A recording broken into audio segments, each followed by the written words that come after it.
What's happening, Wargamers? Welcome to the After Action Report, Hydra versus Weapon X. For everyone who did not catch the game, I recommend you go and check it out. But if you're just coming over here to see what's happened, 16-12 for Hydra, with a very, very sneaky way to end the game there. Yep. But it was good fun all around. So, Troop, let's talk strategy here. What was the game plan between with the team that you brought? So yeah, obviously, when you have Strucker up front, it's all about tossing out different kinds of conditions. Which you did. And I healed exactly 1, maybe 2 health the entire game because you didn't leave any of my guys slightly wounded. You left them dead. Yeah, and I mean, the other part of Strucker's thing is like putting conditions back on me. I wasn't really successful with Gwenpool putting conditions out there. Yeah. And the only other condition I had to put out was bleed. Well, and I wasn't too worried about it most of the time. I definitely had some options for stuff, but like most of my characters are set up around putting out certain kinds of conditions and then punishing you for having them. Yes, sir. And I think I did that fairly well for the mid-tier guys. But Logan definitely... I had someone who could put stun on him, and as it turns out, Logan's like, I don't care. Yeah, Logan did not care for stun. Having said that, Logan wasn't a huge factor in this game. Unfortunately, it took him way too many actions to take down MODOK. Yes. Yeah. That was actually kind of the story of Weapon X in this one. Just everything took way too many actions to do anything. I mean, Sabretooth doing a Primal Pounce, a throw, and 2 attacks into Strucker. And only dealing 4 points of damage to him. Now, rough. I will say that Laura made up for a lot of that failed action economy on her side. Laura always does, but don't discount the fact that Laura had the dossier kicking around as well, so she was rolling well above her weight. And because of the way you were kind of bunched up over here, she was really able to just kind of mow through them, right? Yeah. But in the end, it didn't really matter because you still came away. You had a very healthy point lead the entire game. And, I mean, we were discussing it. You felt you weren't really in a great position for the last 2 rounds there. Yeah, I definitely felt like I was a lucky turn of yours away from not being in the game in any way whatsoever. So, which, I mean, I disagree with. I did not have answers for Spider-Woman at all. Yeah. She was just very difficult for me to deal with just for the entire game. The fact that you were counting blanks, all my attacks, you always got the blanks. I couldn't ever really go into or outside of that range too, which hurt. Which was a big deal. And yeah, like you were able to really kind of control the flow of the game there with quite a bit of stuff. And Pyro just being a pain with what he was. And Bullseye not going down as early. And that's the thing. Like I left a lot of unfinished business. And that came back and really hurt me. Although I will say that like my little sacrifice was definitely a really well-timed kind of thing. I could have sworn you were out of 2. That served me right for not double checking. No, and the worst thing is I was checking it because originally I was thinking about when you were going after Bullseye or when you were going after Pyro. Or sorry, the other way. When you're going after Bullseye, I was thinking about pushing into Pyro. I'm like, actually, I don't want Pyro to die. You know what, Bullseye? You can lose the dossier. I don't care. No, that was... Oh, I should have double checked that range because like taking Laura out after her first action was just... It set me so far back on that one. And that was really rough.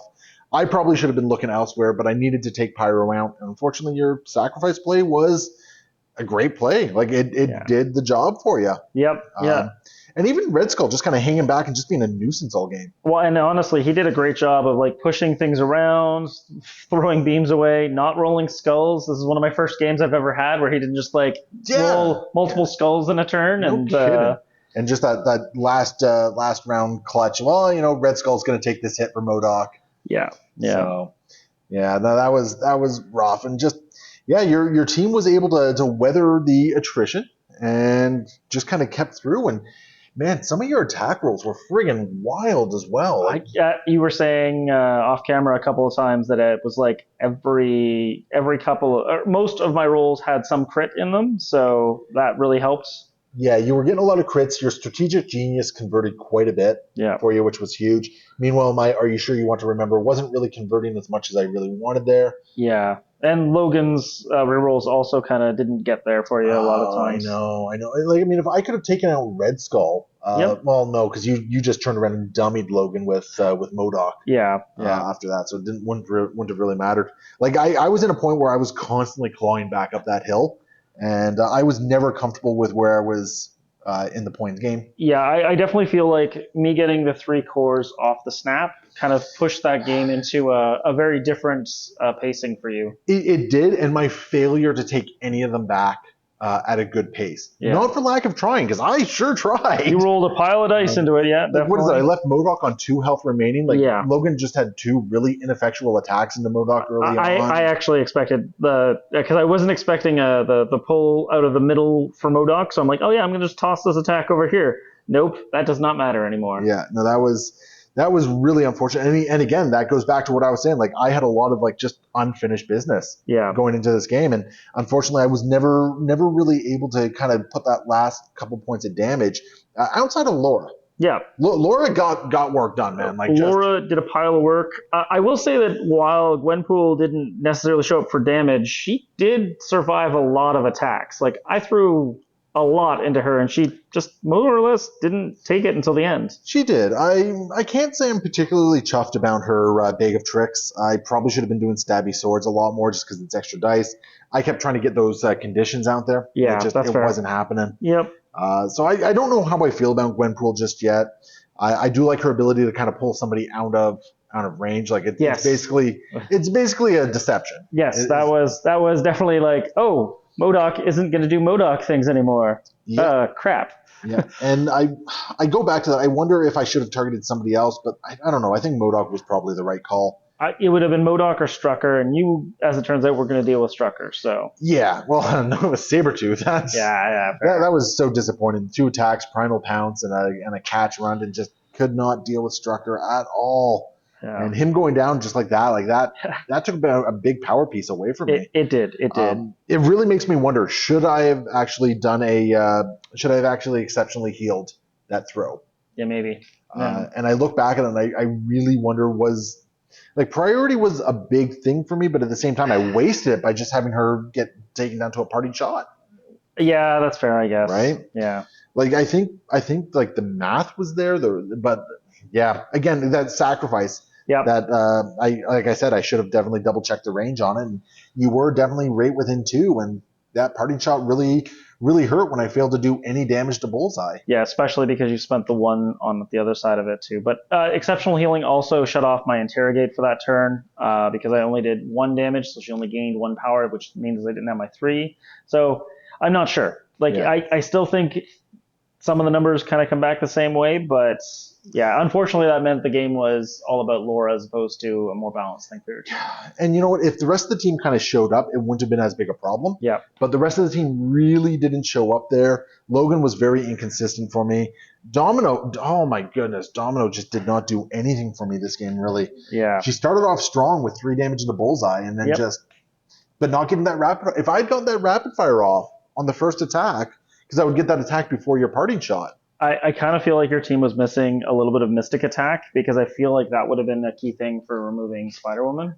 Truth be told, Spider-Woman wasn't even on my radar. I was never really going to be putting attacks into her. Okay. Mostly because everyone else I could get so much more work. That's fair. Them. That's fair. What was really frustrating though, I mean, not taking out Pyro when I did. Like, yes. Needing the extra actions into MODOK, into Strucker, into Bullseye. And and just every time I failed to do that, you were able to turn around and you saw that gap and you just kind of drove home your game plan a little bit more, right? Yeah. It was an effective kind of mounting for an attack there. I really felt like you not having the cores meant I had to play points, which was fine because I can do that a little bit better. That was kind of your game, like playing the cores on there, playing the point game and all that. And I was playing a little bit behind, and I thought I would be okay. I thought I'd be able to come back and take those cores back from you relatively easily. And I figured because I was taking the fight to you, I wasn't too worried about the superpowered scoundrels. Yep. But yeah, the plan did not survive contact with the enemy. As most plans don't. As most plans don't.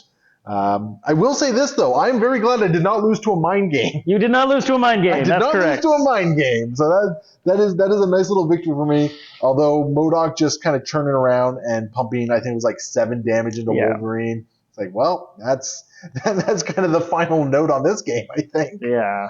Because if he was still standing, I would have had a core. I would have been contesting that point. Yep. Which would have pushed it to 1 more round. Yes. But MODOK just decided to go, nope. and that was just rude of all different measures right there. That's fair. That's fair. What'd you think of MODOK? Um, I don't like him as much as the other Mohawk, obviously. I was excited just prior to this game, thinking I was going to do Two Shall Rise, except I failed to recognize the fact that while MODOK is Hydra, his leadership is a criminal syndicate leadership, Yes, and he cannot use that in this particular situation. No, sir. I did like his ability to use other people's power to do rerolls. That was actually kind of effective the whole game. Which is another reason why I did want to yank you out of there, right? But his range 3 on that is sort of nuts. Oh, it's great. Yeah, it's great. As an avid Sentinel Prime player, I love the range on that. Yeah. So yeah, well played, troop. That was a well-deserved win, 16-12. So yeah, hopefully you guys had some fun with that as well. Leave your comments below, get involved in the discussion. And of course, if you're looking to support the channel, patreon.com/AegisBrand Link is in the description below. All support helps just helps the content keep coming. So hopefully you guys keep enjoying it, and we'll see you next time. Happy wargaming.